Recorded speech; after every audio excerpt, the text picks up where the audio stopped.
Hi, welcome to Native Talk. My name is Caroline Felicity Antone, and I'm your host today. Thank you for joining us. I have a special guest today. Her name is Amy Juan, and she's a college student. Hello, Amy. Hi. How are you? I'm doing good. I'm doing really good. Thank you for having me. So what are you inspiring to be going to college? My aspirations are to be an environmental lawyer. Oh, wow. What is that? How does that pertain to? What is that? Well, I would say it started with this dream. Never really knew what I really wanted to do until a couple of years ago. I worked with Donatem Community Action, and there we do a lot of traditional planting for the autumn, and so learning about how everything is connected, from the rainwater coming down from the mountains into the fields, traditional action farming, and seeing this vision start to manifest from the community, wanting more traditional foods and wanting more local foods for the nation.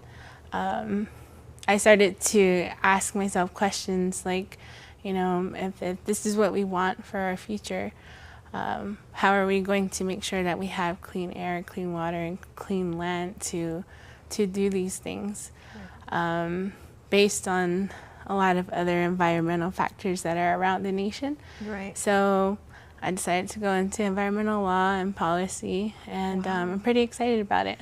Wow, that's very interesting. I don't remember or recall when I first met you, but I always heard Amy Juan, and it's like I would see you here and there at different events, and I was like, wow, she's really getting herself known and doing all these positive things around, and on Facebook, when you say things about other things, you sound very intriguing, and you just sound very interesting, and I just Thank you. wanted to know where that came from. I mean, a lot of people, as you know, think that Ottoms don't really speak out, or they hold things in, or they don't express, but I don't seem to see that in you. You're very expressional. Thank you. And so how did you get to that place? Because I know that a lot of O'odham kids on our nation don't do that. Well, I do want to touch on the topic about being shy, I guess, or that, I guess you would call it a stereotype of being a shy O'odham. But what I was taught was we weren't really shy. Maybe people didn't really know about us, or maybe we weren't, this crazy warring society that was really well known for being aggressive. But what I was told is when we did make big decisions, we did it with very solid intentions. And so that's how I've always carried myself, and thought my actions or my plans, or everything that I do is to do it with intention. And they're very good intentions, because there's a lot that we have to be thankful for. Right. A lot of history that we have, and a lot that we still have as far as our language, our songs, our culture. But then there's also other things, especially now in the growing and fast times, that we need to be aware of. So knowing that,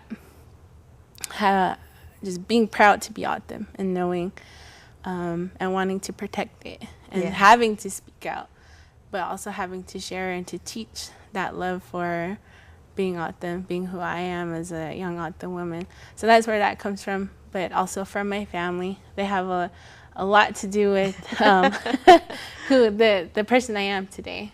Especially the women in my family, they were always very encouraging, taking me traveling, teaching me things, getting me involved. My grandma always pushed me to be involved in the community, so I have them to thank for that. Yeah. One of the things that I personally went through was alcohol and drugs, and I didn't seem to see that with you. But I like I said, I don't really know you. Yeah. I just hear of the good things that you're doing and seeing it, and Yeah. but I didn't know if you had that in your history. I do.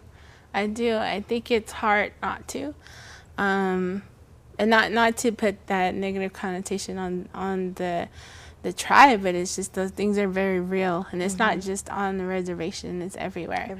But especially for us, because we have such a unique history with the border, and for myself, being a part of that whole generation of this border movement that we're seeing today, and growing up in that, it's a part of my history, whether it's seeing drug dealing, whether it's knowing people, whether it's smoking, myself, or different things like that. Definitely have that history. So what got you to stop and change that? That's a big question. I say it's a big question because it's just not one thing, probably. It isn't. What it took was really understanding our history and starting from those good beginnings of our creation stories and who we are and all of the things that make us who we are as Donna Autumn, especially those survival skills, surviving out here in the desert, and just how we're so interconnected with everything to help us, starting from there, and then just going through our history and seeing these changes, all of these different changes, and I have to address the border because it's a part of who I am, especially with my family, and understanding how either those border policies or that history or just the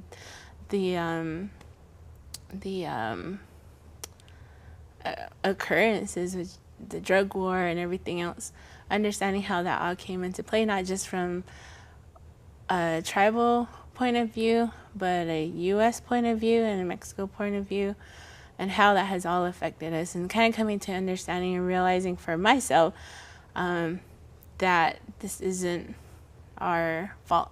These instances that we are dealing with right now, they're all an expression of that line being drawn, right? And deciding that I want it to be better than that and not let it define us, especially because it does nowadays with all of the controversy over the border. Right. But there's also all of those other good things too.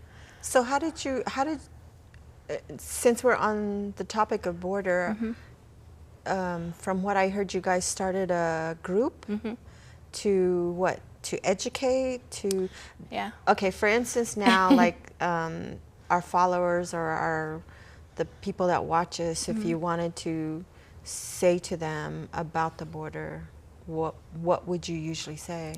Well, let's see. So the group that you're referring to is Donna Autumn Hamishkam Rights Network, and it's DORN for short. It started out of Donna Autumn Community College while I was a student there, along with other young Autumn students. And how it all started was we invited a performing artist from Juarez and El Paso by the name of Yadira La Riva. And she's a one-woman show. She does a one-woman play about growing up in El Paso and Juarez on both sides of the line. And her, along with Shining Soul, who are from Phoenix, Alex Soto is a member of the Donna Autumn Nation, who's also an MC, and a lot of their lyrics or their music has a lot to do with freedom of movement, freedom to be who we are, freedom to express ourselves. And so we had this event at the college, and after that we had a roundtable discussion, and it was there where we all came together and we said, hey, we're all about the same age, growing up within this time and seeing all of these things growing up. And at the time that we had an event was when we were seeing a lot of Border Patrol harassment, hearing a lot of stories, and ourselves having experiences with Border Patrol and not really seeing or hearing anyone speak up for the people. And so we got together and we started having conversations, and we actually did a protest action down in cells. And so that was back in the spring. And until then, up until now, our conversations is how do we educate our community about knowing our history and also knowing our rights as Donna Autumn, because the first thing that they ask us when we go across the checkpoint is, are you a U.S. citizen? And yes, but we're also Donna Autumn. We are Donna Autumn first, and we've been here, since we say time immemorial, and archaeologically, we've been here for a very, very long time, thousands of years. So it's kind of a funny question to have to answer, because you want to say, this is my land. Like, how dare you ask me that? I always say, are you a U.S. citizen? Yeah. That's what I always say. Yeah, so that's where it's spun off of. But previously, before that, working with other community members, April Ignacio, we did some Know Your Rights forums for several communities. I wanted to go to those, and I just was always out of town at that time when you guys presented, and maybe at some point you guys can do that in the show. Yeah, sure. That would be awesome for a lot of people to see at once. Sure. It's good information to know, and basically it was because I really don't know my rights, really. I mean, I just answer, and as long as they don't bother me, I go on, but I don't know the total meaning of it. I'm annoyed by it. I'm angry. One time I was at my grandma's house, and I had a truck then, and I backed the back part of my truck under the auto, and I went to sleep, and at 4 a.m, I just felt this presence, and I looked up, and this guy had a flashlight in my face in our yard under my grandma's auto, and he's asking me all these questions. Is this your truck? And is this your, and I'm like, it jerked me out of my sleep.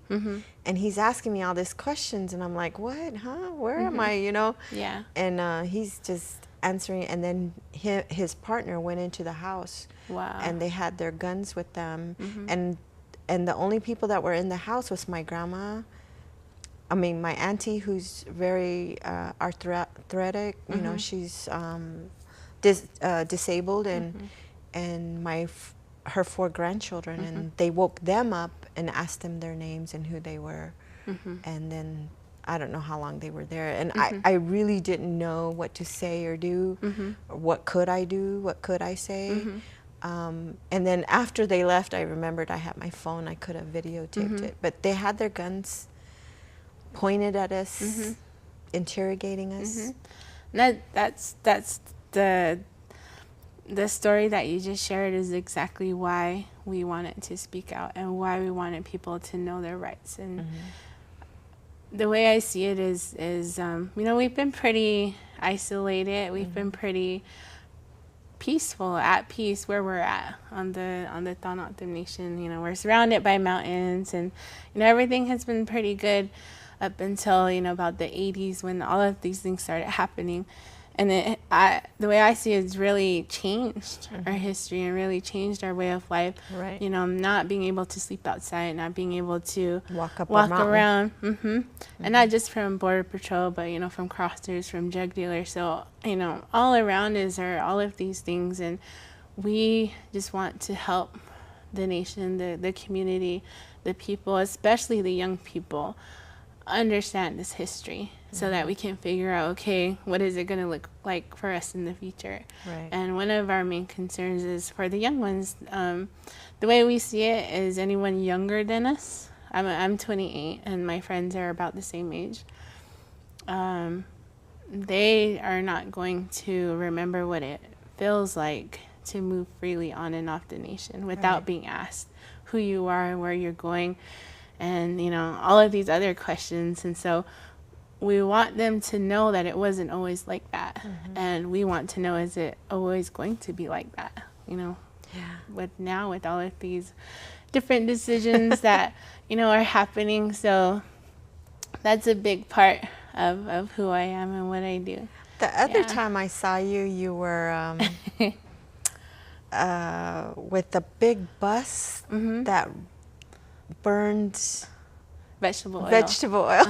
That was so funny because I didn't know what was going on. I was just there in cells, and I happened to see you, and I was like, "Hey, Amy, what's going on?" And you said, "These guys are driving this bus." Yeah. What was that about? It was the bio bus tour. Oh. And they were doing a tour from California to Washington, D.C.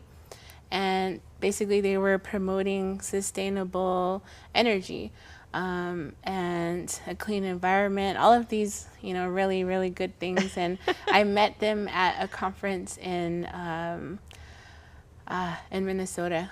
I met them there, and I invited them out, and I was really surprised that they came out to the nation. But it was a really good experience for everybody. They talked. It seemed like they talked to everybody, and there's actually some videos out on YouTube that they produced. So they talked to community members at the trading post, and nice. They were talking to people at the community college. They were talking to Danny Lopez, the late Danny Lopez, who a lot of people actually use this video and show this video in their classes now because of the conversation that he has in there. Wow. And it has a lot to do with continuing our traditions, especially the ones that have to do with the land, whether it's harvesting, sharing what we're able to grow or to hunt.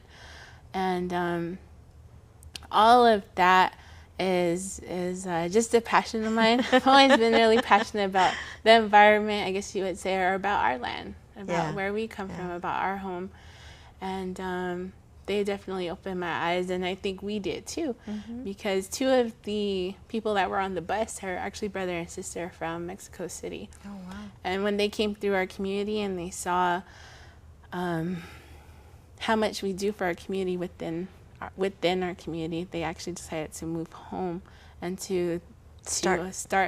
It's called Bio Tu, and so they do the same thing in Mexico City now, or not Mexico City, but in Mexico, traveling throughout the country, educating communities on sustainable energy. See? So they're still around.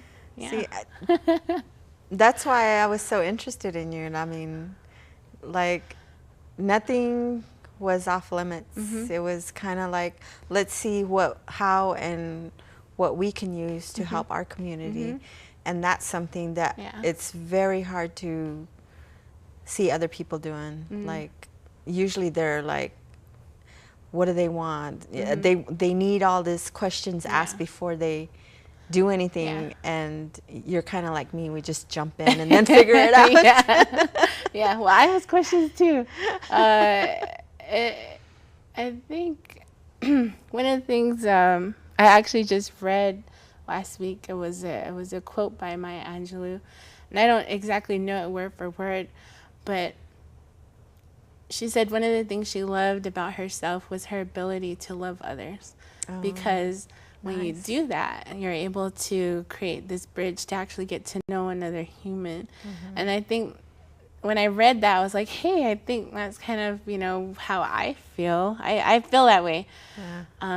Because then it opens so many other doors. Oh, yes. And it has, and it feels really good. And so doing good things like that, meeting good people, doing good things for the community has definitely been a part of And don't you find it like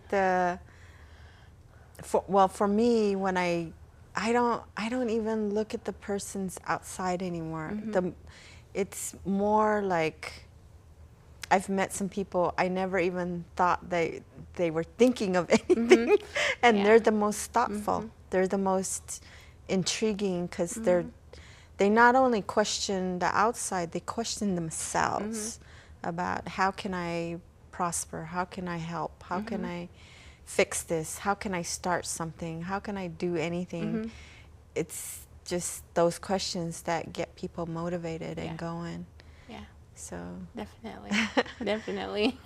So I think, I'm not sure, I think we're coming to a close, but is there any last things that you would like to share about the youth or yourself? Any adventures you're going on? Wow. Let's see. What I've been doing lately is actually sharing a lot with young people. And when I was coming up here to the show, when I knew I was going to come and have this opportunity, I was thinking, of those questions. And I want to share that, to everyone who's able to watch or who's able to hear this message, that the young people, I think there's this gap where the older generations think that these young people don't want to learn. And I know that's always a constant thing with every generation. There's those misunderstandings. But I think it goes deeper than that, because in our ceremonies, that's always been a message to always be open to what young people are asking and to never turn them away, especially because of the times and things are getting harder, and we need to know certain things to pass them on. And lately, I've been getting that, there's youth coming and they have questions. They want to learn. They want to know what books to read. They want to know who to go to talk to learn about certain things. They want to know the language, all of these things. And as much as I know, I don't know everything, but I know who they can go to. And so I would just encourage young people to not be afraid.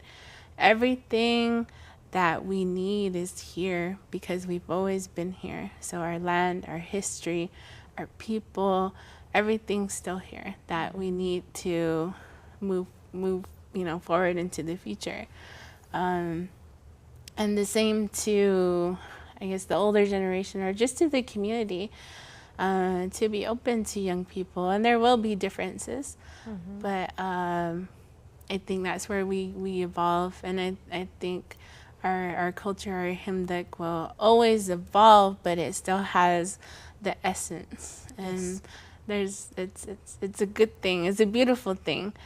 So I just want to share that, and it's definitely something I continue to use in my life, and so there's a lot more adventures to look forward to, and a lot more good things and good people to meet and learn from.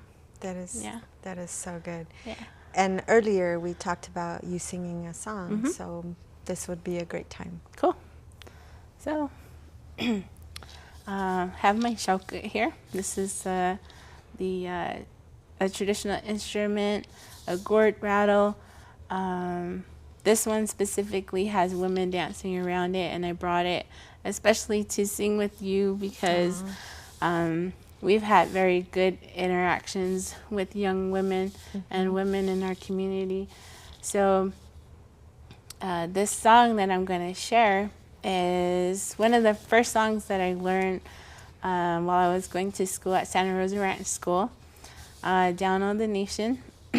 And I love this song because it reminds me of who I am and where I came from and where I started from. Because it always takes me back to who I was when I was small, and makes me reflect on who I am today. And this song is about the hummingbird. It's about the Wipismud. And just really quick, I love the hummingbird. I love to share his story because in a lot of our legends, a lot of our creation stories and stories, even though he's the smallest bird, And no one really looked to him for help when it was needed. He was always willing to help, and he was never scared. And he was always the one to save the day, even though he was the smallest one.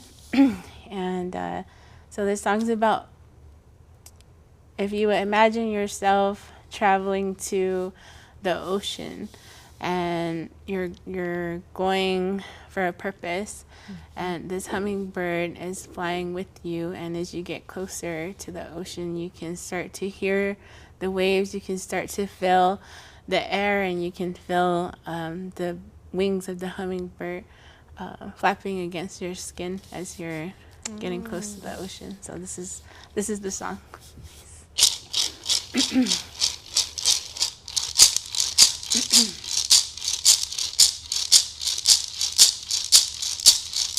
Wipis marinya nyai wanya pichunita. Wipis marinya nyai wanya pichunita. Kamuai mahata katemuai himata. Katemuai miaminya pichunita. Wipis marinya nyai wanya pichunita. Wipis marinya nyai wanya pichunita. Kamuai mahata katemuai himata. Katemuai miaminya pichunita.